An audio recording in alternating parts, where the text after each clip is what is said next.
Well, it's been a roller coaster of a week, from doom and gloom and despair to excitement about life to frustrations. It's all been happening this week. So I've come down to Portishead to blow the cobwebs away on this epic windy day. As usual, I just had the mad call to come down here, which I've been sort of meaning to come down for the last couple of days, but I've let other things get in the way that I had to do, which is fine. But I'm here now, and I just thought I'd check in about this roller coaster that's going on right now, because I mean, I went through some real difficult stuff over Christmas. New Year was pretty taxing, and then I had a lovely visitor from someone very tall, dark and handsome in early January, and then when he left, it was like, well, I should have been feeling like pleased to have had a wonderful time and to finally have my house back to myself after a really difficult lodger for a month.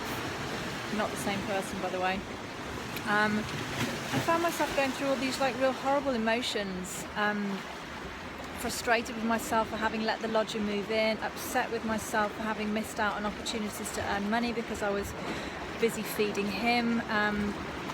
Going through a whole world of emotions, thinking back to traumatic things that happened with my ex-boyfriend, because I'd actually spent 3 days with another man, which had been lovely, but it had kind of just reminded me of sort of being with someone, and because of a certain mad situation, similarity in our past, certain things had come up for me that I was now found myself kind of reliving and feeling pain. But you know what, I just, as the emotions came up, I just looked them in the face and dealt with them, worked out what they were, wrote them down in my diary when I could actually face that, because I have to say the journal just sat on the side for 2 days while I had these waves of sadness coming through me.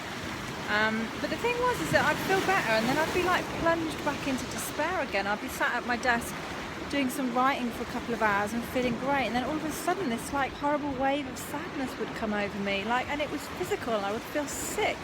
And I was thinking, what am I being sad for? But then, you know, I have got repetitive strain injury. I have been a writer since 2000. It is my passion, my life, my everything, and to be honest with you, it is a very hard habit to drop, and it hasn't been easy. It's not easy.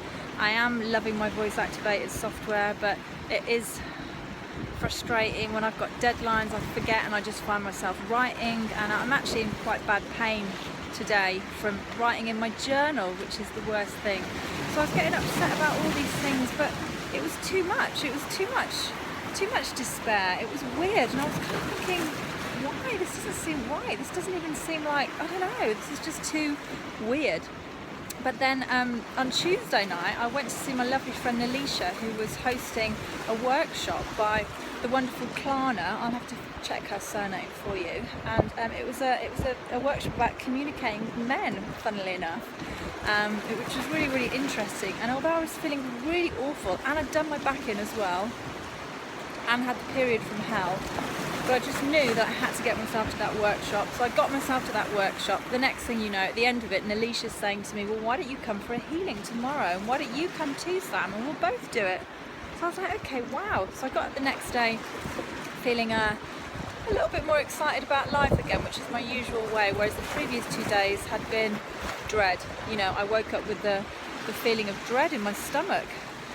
And I went to the healing, and wow, what an experience. My two friends are like these beautiful healing angels. They were wonderful. I mean, it was just such a lovely half hour. And the thing is that Sam Beechings, she basically discovered that my crown chakra was flowing the wrong way. So she righted that, which is interesting because a couple of other healers have said that there's a blockage in my crown chakra, but that's another blog. But then she also discovered this leak in my third eye, and was literally over the other side of the room, like kind of bringing it back in. And at the end of the session, like, Alicia was in tears. Sam had been really overwhelmed at the beginning, and we shared afterwards how it was for us all. And Sam said that when she first, you know, tuned into me, my energy was so overwhelming that she felt physically sick, which is, I've been feeling sick for a while as well. But then during the course of the treatment, she had detected And she said, I wouldn't normally say this to everyone. She said, but I think you can take it. And I knew exactly what she was going to say, and I was right. She said that she detected what she thought was some kind of entity standing to one side of me, at the back of me, and that that she had actually got rid of entities from other people in the past, but hadn't sort of thought of it as being one of the things that she did in her job description, not something that she'd done loads and loads and loads of. But she thought, right, I'm just gonna, and she is an amazing healer, they both are, I have to say. She thought, right, I'm just going to deal with this, I can do this, and I'm going to do it. So she basically sent it lots of love, and she opened a window and invited it to leave. Now Nalisha actually saw the window and saw her beckoning this entity to leave. Now, I don't know what you know about entities, but this made perfect sense to me, because I know it's something that people don't want to talk about because it's a little bit freaky deaky, but a lot of people who are real worriers, or who are really negative, or who are depressed, or suffering from a lot of the lower, heavier vibrations of and they can't seem to get themselves out of this rut, it's because they've got an entity attached to them. Now this shit is real, man. Entities are, it's a consciousness, but it's not in a body, it's not in a form. So what they do is, and each entity has got its own vibration, its own sort of fear, its own thing, and when it finds a human that is emitting the same frequency, the same fear, the same worry, the same hatred, the same anger, the same distrust, the same shame, whatever, it attaches to you and feeds off your fear. So whilst it feeds off your fear, you're getting more and more fearful, and as you get more and more fearful, it's getting more and more food to eat. And it is literally a case of, you've got these thoughts flying around in your head, and like me the other day, I was thinking, what is this? This can't be right. I should be like really enjoying this moment. I'm finally free of my difficult lodger. I've had a wonderful few days. I should be feeling great. Okay, there's certain things that have happened, and I'm going to let that go, and I'm going to accept them, and I'm going to let it go. And I did a whole lot of accepting, literally going through all of these things that I've been fighting against and struggling with, because of course once you accept something, then you're not fighting it anymore, and you feel so much better. But all of these things had kind of really got on top of me, but it didn't feel like me. And as soon as Sam said the words, I wouldn't normally say this to everyone, but I'm going to say it to you, I knew that she was going to say that there was an entity. And I tell you what, she got rid of that mofo once and for all. I felt like a different person when we'd finished. I looked like a different person when we'd finished. My face had changed completely. All the stress and the tension had gone. I was light, I was bright, I was loving it. And the thing is, I went to meet my mum and dad, and because I was feeling so amazing, but they were in this really kind of dark little gloomy restaurant, and I thought, I'm not really sure this is the right kind of frequency venue that I want to go to. And then we sort of ended up having a little bit of a slightly negative conversation, and I sort of actually felt this kind of wave of nausea come through me again. And it's just that I really struggle dealing with other people's negativity and stuff. And so whether this entity came from the guy that was living in my house or what, I don't know, but certainly it found something in me when I was experiencing my low moment, and got in there, and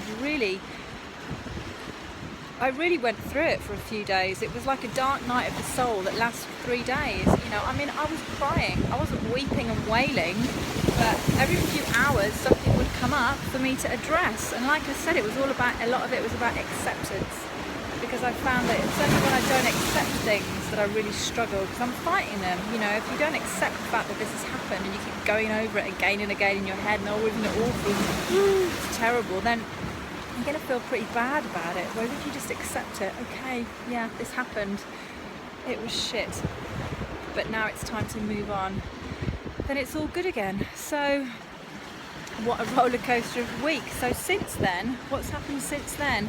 Since then, I have recovered my mojo. I have found my zest for life again. I've become really excited about all my projects again, which at the end of this time last week, Sunday, Monday, I was doubting myself, I was doubting my amazing projects, I was You know, I've got the fear in me. How am I going to do this with my RSI? I've got no one to help me, blah, blah, blah, blah, blah, blah, blah.